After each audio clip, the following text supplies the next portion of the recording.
नमस्कार मौमितार हेसेले आपनादेर सबाइके आबारो स्वागत। आशा करछि आपनारा सबाई खूब भालो आछेन, आमिओ भालो आछि। आजके बानिয়েছি ओल दिए इलिश माछेर माथा। आमरा सब समय ओल चिंगड़ी खाई बा ओलेर एमनि निरामिष रान्ना खाई। आमी आजके बानिয়েছি इलिश माछेर माथा दिए ओलेर रेसिपि। এই রেসিপিটা খেতে লাগে খুবই সুন্দর। একবার বানিয়ে অবশ্যই কিন্তু দেখবেন। আমি কিভাবে বানিয়েছি আপনাদের সাথে শেয়ার করলাম।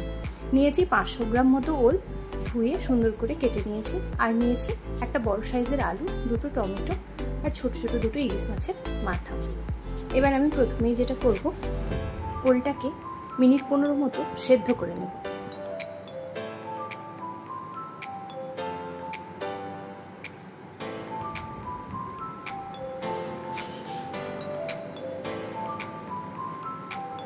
জল দিয়ে বেশ ভালো করে মিনিট 15 মতো সেদ্ধ করে নেব।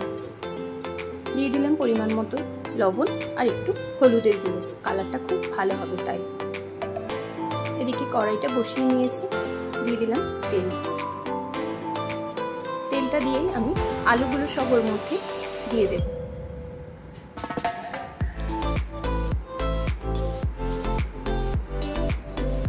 আলুগুলোকে বেশ ভালো করে ভেজে নিতে হবে।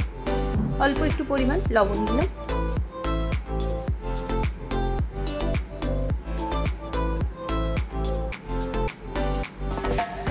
বেশ ভালো করে কিছু সময় ধরে ভেজে নিয়ে সেদ্ধ করা ওলটাও এর মধ্যে দিয়ে আমি বেশ কিছু সময় ভেজে নেব।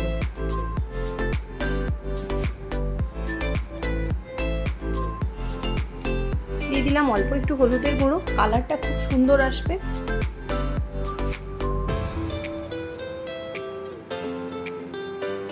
এবার দেখুন সুন্দর কালার হয়ে গেছে, আলুগুলো আর ওলগুলো দুটোই সুন্দর করে ভাজা হয়ে গেছে। এবার এটা আমি তুলে নিলাম। এই তেলের মধ্যে আমি এবার মাছের মাথাটা ভেজে নেব।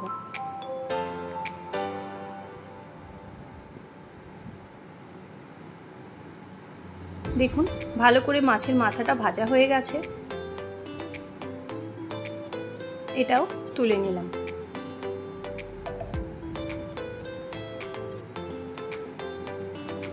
এই তেলেই এবার ফোড়ন দেব।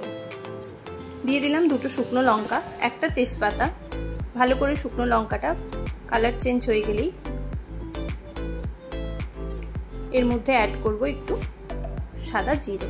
দেখুন সুন্দর কালার চেঞ্জ হয়ে গেছে, লঙ্কাটা আমার ভাজা হয়ে গেছে। এবারেই দিয়ে দিলাম 1 চামচ মতো সাদা জিরে। সাদা জিরেটা ভালো করে ফুটে উঠলেই দিয়ে দিলাম 1 চামচ পরিমাণ আদা। আদাটা দিয়েই বেশ ভালো করে ভেজে নেব। যে দুটো টমেটো নিয়েছিলাম ওটা আমি পিউরি করে নিয়েছি। আদাটা ভাজা হয়ে গেলে ওটা আমি দিয়ে দিচ্ছি। এই টমেটো পিউরিটা দিয়েও বেশ ভালো করে ভেজে নিতে হবে যত সময় পর্যন্ত টমেটোর কাঁচা গন্ধটা না চলে যায়। দেখুন টমেটোটা ভাজা হয়ে গেছে, দিয়ে দিলাম হলুদের গুঁড়ো, লঙ্কার গুঁড়ো। ঝালের জন্য আপনারা ঝাল যেরকম খাবেন সেরকম পরিমাণে লঙ্কার গুঁড়োটা দেবেন। দিলাম কালারের জন্য কাশ্মীরি রেড চিলি, দিয়ে ভালো করে ভেজে নিলাম। আর দিলাম জিরের গুঁড়ো আর অল্প একটু ধনের গুঁড়ো। ভালো করে এই মশলাগুলো কষিয়ে নিতে হবে।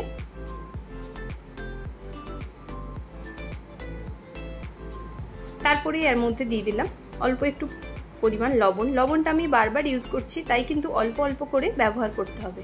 আর দিলাম টেস্টের জন্য অল্প একটু চিনি, 1 চামচ মতো চিনি দিয়েছি আমি চা চামচের। দিয়ে ভালো করে ভেজে নিয়ে এর মধ্যে দিয়ে দেব ওল আর আলুটা যে ভেজে রেখেছি সেটাই।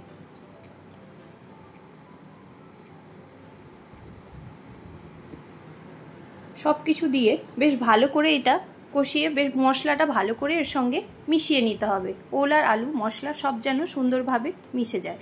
তারপরেই দিয়ে দিলাম জল। জলটা যেরকম চাইবেন সেরকম পরিমাণ দেবেন। আমি খুব বেশি জল দিলাম না, কারণ আমি খুব বেশি ঝোল রাখবো না। আর আমার এই রান্নাগুলো যদি আপনাদের ভালো লাগে তাহলে কিন্তু অবশ্যই লাইক, কমেন্ট, সাবস্ক্রাইব, শেয়ার করতে ভুলবেন না। ওলটা আর আলুটা সুন্দরভাবে ঝোলটা ফুটে উঠেছে। মাছের মাথা দুটো দিয়ে মিনিট 5 মতো রান্না করলেই হয়ে যাবে ওলের ইলিশ মাছের মাথা দিয়ে রেসিপি। খেতেও হয় খুবই টেস্টি।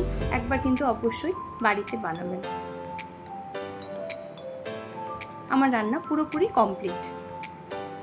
দেখুন দেখতে কেমন হয়েছিল, দেখতেও যেমনি হয়েছিল খেতেও হয়েছিল খুব সুন্দর।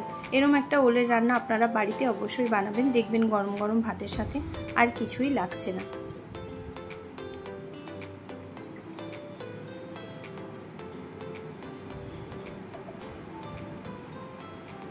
পুরো রান্নাটাই আমার কমপ্লিট হয়ে গেছে। দেখা হচ্ছে অন্য ভিডিওতে। আজকে এই পর্যন্ত।